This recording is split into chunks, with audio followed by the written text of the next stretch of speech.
Hello everyone, my name is Rampage and you may be familiar with some of the rare monsters in the game. There's quite a few you can find as you explore Sanctuary. For example, some of you might have come across Rock Splinter who surprised one-shot me when I was first starting the game. Or you might have been one of the people who farmed Oscar Reed during the early access and open beta for those higher level gears that he could drop. Well, what if I told you there was something very similar happening right now? That's right. Once again, you can get gear that has a higher item power than all the other gear you will find normally. So under normal circumstances, even if you are level 100 and playing on Torment difficulty, you will not find any items that have an item power above 820. That's supposed to be the cap. But people have reported finding gear with item power above 820 from farming these mobs. For example, this sword right here with 844 item power, Infernal Edge, is a guaranteed drop from one of the rare mobs in the game. Now one thing you're going to notice with the drops from these rare mobs is that they only have 3 affixes instead of 4, and they will always roll the same affixes. This is because the affixes are fixed. This can be a good thing because some of the different pieces of gear these mobs can drop are guaranteed to have good affixes, and can have a very high roll because the item power can roll higher than 820. Another very interesting thing about these drops is that they only have a single digit gold value.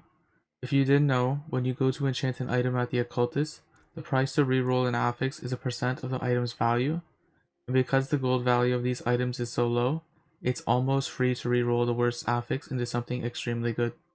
It will however still cost a forgotten soul to reroll, but you can get more than 30 of these from farming a single hell tide, so this isn't a big issue.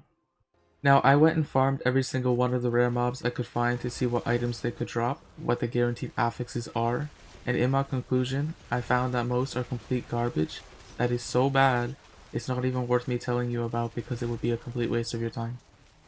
But I found 3 that can actually drop some very interesting stuff, so I'm going to show you the location of those 3 mobs and what they can drop, so let's get into it.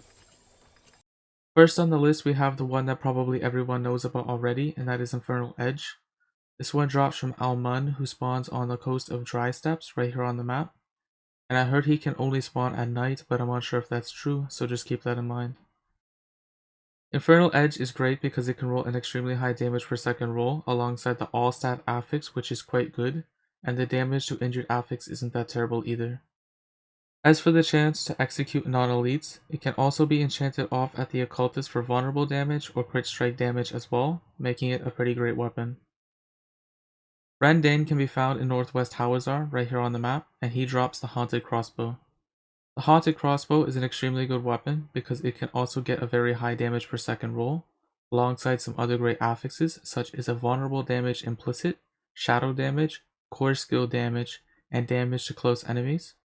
You could also enchant one of those affixes for more vulnerable damage or crit strike damage if you like.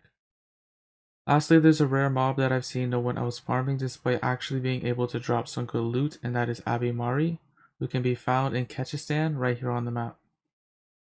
Abby can drop a wand called Wand of Abe-Mari, and it can also roll an extremely high damage per second roll.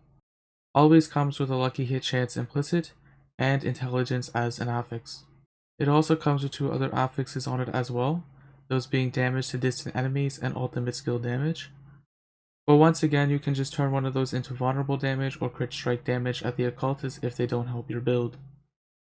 If you found this video helpful or entertaining, don't forget to subscribe, and if you'd like to support the channel further, consider supporting on Patreon. See you in the next one.